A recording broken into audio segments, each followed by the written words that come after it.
much to the dismay of Greninja superfans everywhere.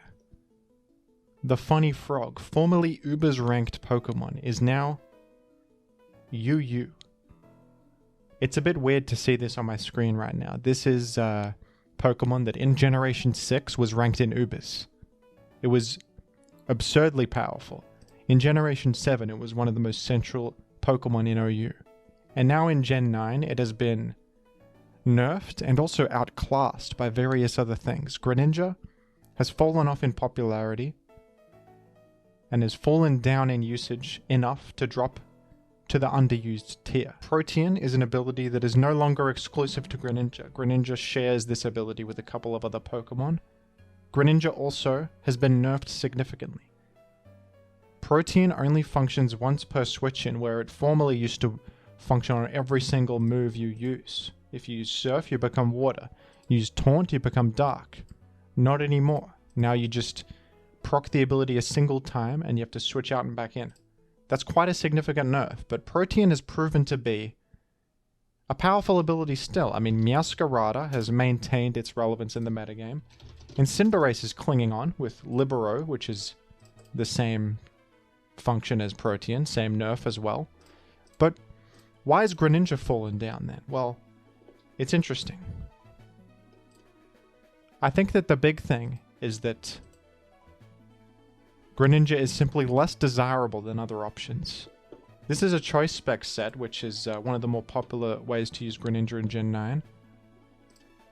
And when it comes to choice specs breakers, there are simply Pokemon that are a bit more consistent, a bit better at the job, such as Specs Dragapult.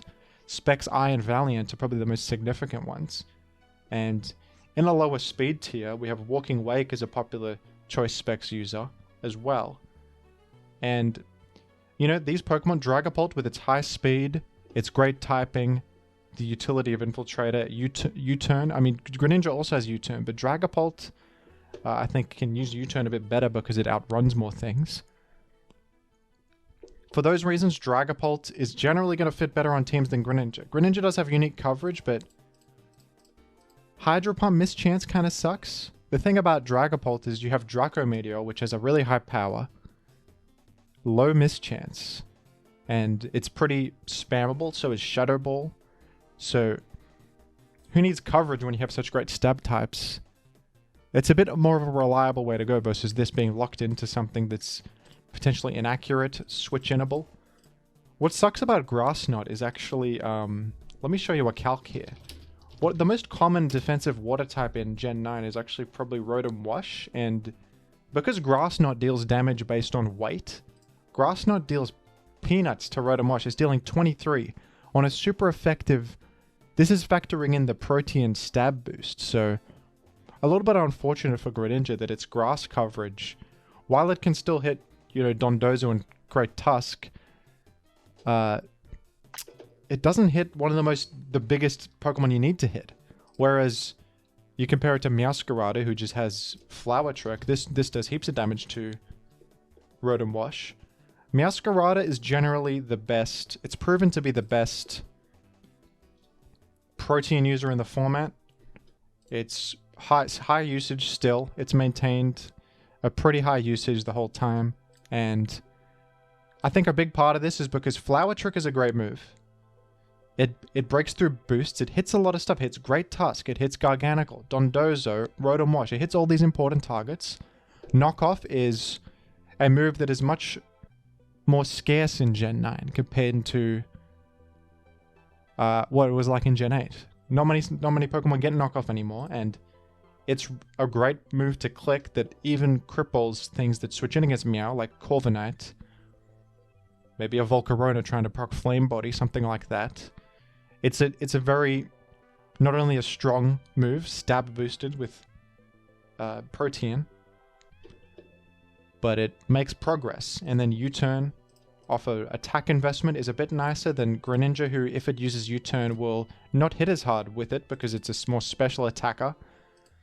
A nice thing about Meow as well is Sucker Punch, which is very useful in a format where Dragapult is so common, because Dragapult outruns you, threatens to KO you. You can now hit them with a stab boosted Sucker Punch, And it works a bit nicely with the Protean nerf. If you've clicked knockoff already, you still have Stab Dark to hit Sucker Punch if you need to. So you're not as worried about... You got this safety net against Dragapult, whereas Greninja, on the other hand, if I were to use... Even though this hits hard, it's frail compared to other Specs Wall Breakers. It doesn't have that Sucker Punch safety net either, so maybe I'd earn a KO. But I'm inviting in Dragapult, who now threatens to KO me. You can't Sucker Punch them. You're kind of giving the enemy momentum, whereas why wouldn't I just use Miascarada, who threatens Dragapult directly? Why open myself up to that little weak point? Cinderace, similarly, also has Sucker Punch, which is useful for all the reasons I just mentioned. Cinderace also has Pyro Ball and Mono Fire typing.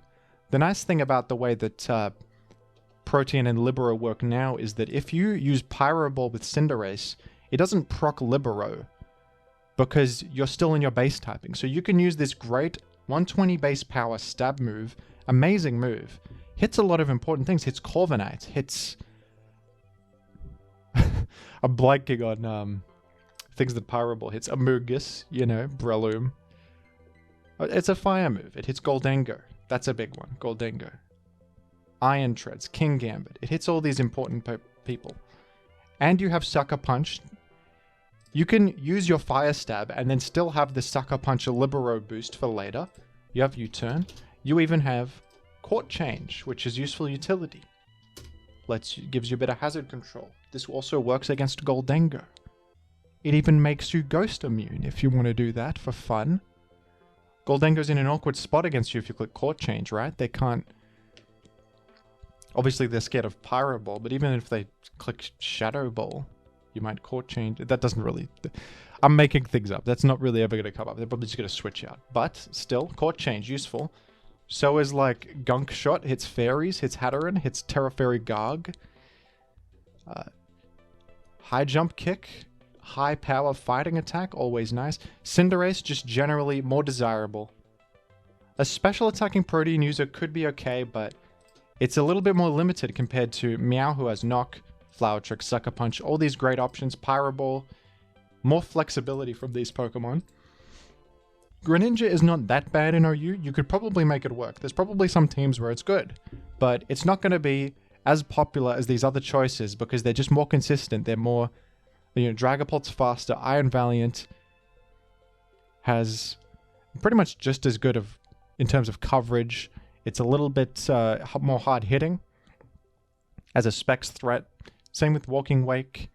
And in terms of a Protean pivot, you got these fellas who, although they're physical attackers, they don't have the same coverage Greninja has. They just tend to be better at their jobs. They hold their own more in the metagame. They provide more. So now that Greninja's in UU, you reckon it'll still be any good? I think it will. I think that this fella is going to be crazy in UU. If we take a look at UU, if you search for Rapid Spin, a lot of the Rapid Spinners in UU are threatened by Greninja. Cyclizar recently dropped. I'll make another video about Cyclizar in the future. But, you know, Donphan, Forretress, Quaquaval not really used as a Rapid Spinner often, but Toadscruel, one hit by Ice Beam. Serena threatened by Ice Beam. All of these fellas are threatened by Greninja, and Greninja gets spikes, so you can run... You probably want to run Battle Bond or Torrent on a spike set, but... You're a pretty good spike setter when you're able to threaten all of the Rapid Spinners. What about Defoggers? We have Talonflame and Scizor. I mean, you threaten them pretty nicely. What's interesting is Noivern actually outruns Greninja by a single point. It's base 123 and Greninja is base 122. So Noivern will match up nicely against Greninja. A little bit like Dragapult situation in OU. It outruns it and just threatens Meteor. Even if it's only by 1 point, it's kind of the same situation, isn't it? Funny, Greninja is just shy of completely ruining Noivern's life, but Noivern maintains its excellent... I mean, this is basically just mini Dragapult. It's really good in UU. One of my favorite Pokemon to use in UU. Cool Pokemon. But yeah, Greninja is going to be able to threaten a huge amount of the metagame. It's much faster than most things in the metagame. It has a lot of options. I could definitely see this being banned from UU being a bit too overwhelming, honestly. I think it could work as a spike setter, as a specs user, as just a boots pivot. 100%. This is going to be great. Like, Wo-Chien is not going to want to take like a U-turn or an Ice Beam. Yeah, just look at the format. I mean, everything here, like, what is a Greninja switch in this format? Kind of isn't one. Maybe Gyarados, even that's taken a big Dark Pulse. Tinkaton is getting Hydro Pumped. Tinkaton can tank Hydro Pump decently, actually, but doesn't have a great follow-up. It usually runs just Gigaton Hammer as its attack, which doesn't hit Greninja that hard. Despite its high base power, Greninja resists it. I do wonder, are we going to start seeing Water Absorb on... But then you have Grass Knot. Nah, Greninja's going to be really strong at UU, for sure. I might try it out myself in UU, now that it's dropped. A little bit of abusing something broken before it gets banned. That's always fun. I definitely would predict, if I was putting money on it, that this will get banned from UU. I just think, I mean, it's freaking Greninja. It's a former Uber. I feel like its coverage is way too good for this format. Like, it just threatens absolutely everything. The fact that Noivern is faster still is a bit of a... gives it a bit of breathing room, but yeah. Greninja, 100%. Gonna go crazy in UU. Alright, that's about all I have to say about that, folks. What do you think of Greninja dropping? Do you think that maybe it'll rise back in the future? I think in home it could rise back. We could see Greninja come back. It's got the tools. It's a fundamentally pretty strong Pokemon. It has great move pool, great options. Maybe the meta isn't a great fit for it because Dragapult's there. It doesn't really have, compared to other Protean fellas, the ability to threaten it as effectively. And, you know, the whole Grass Knot vs. Rotom situation is a little bit unfortunate. Plus, it's outclassed by other specs users. But I could see Greninja rising back in the future, depending on how the meta looks. We don't know what'll rise to the top. Maybe Greninja could be a solution to something that rises later. You never know with the metagames that are to come. Crazy things can happen. Anyway, folks, bit of an update on the whole Greninja situation. Thank you for watching. Stay tuned for my live stream this Friday at 7 PM EST. I'm going to be playing Pokemon Emerald Rogue. It's going to be fun. It's going to be great. That's a good game. I tried it last week and I had a good time. You're going to want to be there. You're going to want to experience it live. But if you don't make it, of course, the VOD will be available to watch afterwards. Thank you, everybody. I'll catch you later.